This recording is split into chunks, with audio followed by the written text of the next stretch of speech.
नमस्कार। मैं कोलार विश्वविद्यालय के परीक्षा नियंत्रक डॉक्टर प्रभात कुमार पानी पहली कड़ी के बाद दूसरी कड़ी में आ रहा हूँ।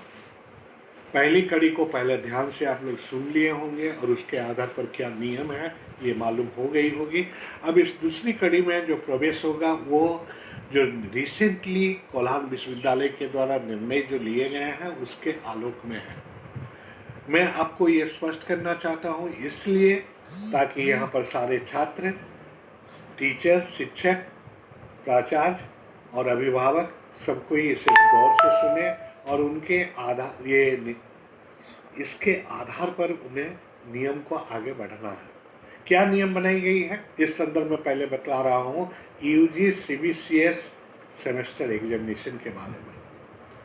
पहले तो ये स्पष्ट कर दें कि ये सिर्फ नियम एकेडमिक सेशन 19-20 के लिए 2019-20 के क्षेत्र में लागू होगी।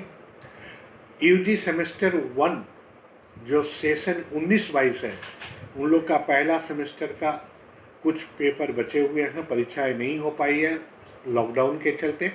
अब उस पेपर की परीक्षा जो ही सरकार के द्वारा क्वारंटाइन फ्री करके विश्वविद्यालय के परिसर को मुक्त कर दिए जाएंगे, छात्रों के आवागमन की सुविधाएं प्रदान कर दी जाएगी, उस समय कोविड-19 के गाइडलाइंस और प्रोटोकॉल को पालन करते हुए महाविद्यालयों में परीक्षाएं ली जाएगी, लेकिन परीक्षाओं का सैंक्टिटी और क्वालिटी बरकरार रहेगा।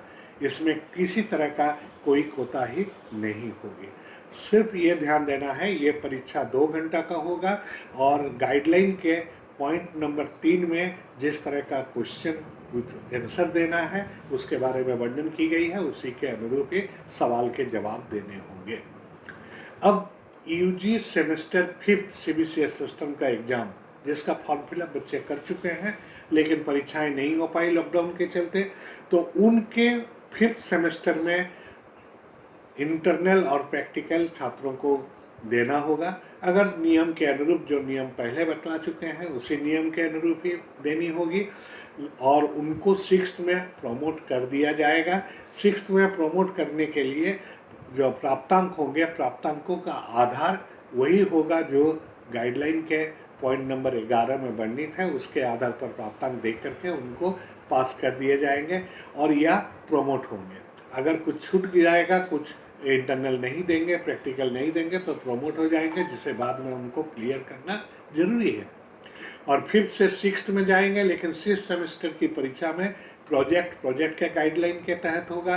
इंटरनल और प्रैक्टिकल का जो गाइडलाइन बतला चुके हैं कड़ी 1 में उसके अनुरूप ही होगा और परीक्षाएं 2 घंटे चलेगी।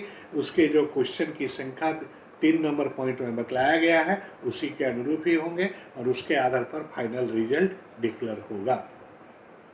अब सेशन 18-21 का जो यूजी का लेवल का सीबीसीएस का है, उन लोग सेकंड सेमेस्टर पास करके 3rd सेमेस्टर का भी फॉर्म फिलअप कर चुके थे, परीक्षाएं नहीं हो पाई लॉकडाउन के चलते, तो उनको 3rd का प्रमोट मिल जाएगा। उसी तरह उन लोग को इंटरनल और प्रैक्टिकल देना कंपलसरी है और 3rd में प्रमोट होंगे। मार्किंग का आधार वही होगा जो 11 नंबर पॉइंट में है और विधिवत नियम के अनुरूप ही उनको 3rd में 4th में प्रमोट होंगे।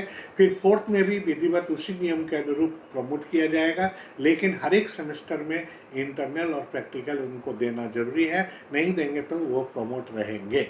अब फिर उन लोग को 5th सेमेस्टर में प्रमोट दे दी जाएगी। ये रहा यूजी सीबीसीएस का सिस्टम और ठीक इसी के परिदृश्य में बीबीए और बीसीए का भी नियम बनाया हुआ है। उसे आपके जो हम लोग active action plan on examination due बनाए हुए हैं जो वेबसाइट में अपलोड है, उसमें उसका भी वर्णन किया गया है, ठीक इसी पैटर्न पर आधारित है। अब रहा पोस्ट ग्रेजुएशन का सवाल। पीजी में 19-21 के जो सेशन है, 19-21 के सेशन वाले स्टूडेंट पहला सेमेस्टर के परीक्षा कुछ पेपर छूट गए हैं और लॉकडाउन के चलते नहीं हो पाई। अब उन परीक्षाओं को भी जैसे ही महाविद्यालय परिसर क्वारंटाइन फ्री और सरकार के द्वारा मुक्त किए जाएंगे, सोशल डिस्टेंसिंग और कोविड-19 का प्रोटोकॉल को पालन करते हुए वो परीक्षाएं भी विधिवत चलेगी और उसके लिए गाइडलाइन के पॉइंट नंबर 3 के तहत जो एग्जामिनेशन का पैटर्न है, क्वेश्चन का आंसर देना है, उसी के तहत उन लोग को एग्ज़ाम देना पड़ेगा। और ये गाइडलाइन और ये जो एक्शन, ये जो एग्जामिनेशन का शेड्यूल है, ये दोनों ही वेबसाइट में आप लोग का अपलोड है। अब रहा थर्ड सेमेस्टर का पीजी का, उन लोग परीक्षा का फॉर्म फिलअप कर चुके थे, लेकिन लॉकडाउन के चलते परीक्षाएं नहीं हो पाई, और उसको भी परीक्षा हम लोग क्या कर रहे हैं, उससे भी प्रमोट करने की प्रावधान की गई है, और उन लोग का भी प्रमोशन होगा। लेकिन इंटरनल और प्रैक्टिकल जो पहली कड़ी के अंतर्गत नियमों का व्याख्या किए हैं, उसी नियम के तहत उन लोग को देना जरूरी है, और उसी के अनुरूप ही वो प्रमोट हो जाएंगे या पास हो जाएंगे। अब फोर्थ सेमेस्टर का उन लोग पढ़ाई के लिए, फोर्थ सेमेस्टर के लिए परीक्षा देंगे। फोर्थ सेमेस्टर का परीक्षा में प्रोजेक्ट के लिए प्रोजेक्ट की नियमावली फॉलो करना होगा, जो हम पहले बतला चुके हैं। इंटरनल और प्रैक्टिकल के लिए उसकी नियमावली को फॉलो करना होगा, और फोर्थ सेमेस्टर के बाद वहाँ पर उन लोग को परीक्षाएं देनी पड़े, उन लोग का रिजल्ट डिक्लेयर किया जाएगा। यहाँ फाइनल सेमेस्टर में किसी तरह कोई भी छात्र को रोका नहीं जाएगा, सारे छात्र फाइनल सेमेस्टर में फॉर्म फिलअप करेंगे ही। लेकिन कोविड-19 और सोशल डिस्टेंसिंग का नियम को महाविद्यालयों को भी पालन करना होगा, विश्वविद्यालयों को भी पालन करना होगा, और छात्र और अभिभावक विशेष रूप से ध्यान दें कि वो नियम का सही ढंग से पालन हो, क्योंकि किसी तरह का छात्रों का हेल्थ को लेकर के कोई किसी तरह की समस्याएं ना हो। अब रहा बीएड के बारे में। बीएड का तीसरा सेमेस्टर का भी कुछ पेपर बची हुई है। बीएड का तीसरा सेमेस्टर का भी परीक्षा जैसे ही महाविद्यालय परिसर खाली हो जाएंगे तो हो जाएगी, और उसके बाद ही महाविद्यालय परिसर के खाली होने के पश्चात वो परीक्षाएं लिया जाएगा, और उसके बाद उन लोग का फोर्थ सेमेस्टर की भी परीक्षाएं होगी, विधिवत नियम के अनुसार होगी, और उसके आधार पर उन लोग का फाइनल रिजल्ट होगा। और इसका फर्स्ट सेमेस्टर जो अभी बीएड का 19-21 सेशन में जो है फर्स्ट सेमेस्टर है, उन लोग का रजिस्ट्रेशन होने के पश्चात उन लोग को भी फर्स्ट सेमेस्टर का परीक्षा लिया जाएगा। लेकिन 2 घंटे के आधार पर, जो 3 घंटा होता था उसमें 2 घंटे, और जो आपका 1.5 घंटा होता था वो 1.5 घंटा ही होगा। उसके अनुरूप ही परीक्षाएं ली जाएगी, और उसी के अनुरूप पहला सेमेस्टर होगा। लेकिन उन लोग को दूसरा सेमेस्टर में प्रमोशन दे दिया जाएगा, और उसी के अनुरूप वो अपने फर्स्ट सेमेस्टर के अनुरूप ही उन लोग का मार्किंग किया जाएगा।